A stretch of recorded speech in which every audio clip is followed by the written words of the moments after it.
First of all, it is not called a super cyclone. It is a very severe, extremely severe cyclonic storm, Fani, जोटा कि आम course को cross करिवो. आज cabinet secretary review रे जहाँ जना पड़ला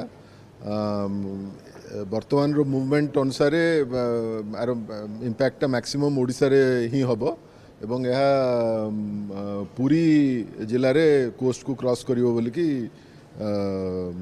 से माने प्रेडिक्ट करिसेंती वर्तमान आईएमडी एवं पुरी रु तापर उत्तर जीव. So it will affect Puri, Jagatsinghpur, Khordha, Cuttack, Kendrapara, Jajpur, Bhadrak, Baleswar and Mayurbhanj before crossing over into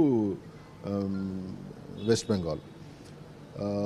आज आमे कैबिनेट सेक्रेटरी को रिक्वेस्ट करूँ जे दुईटी हेलिकॉप्टर स्टेशन करने ओडिशा रे for extra air dropping if it is required एवं एनडीआरएफ रो भी एडिशनल टीम्स पठाइबा पे आमे अनुरोध करूँ.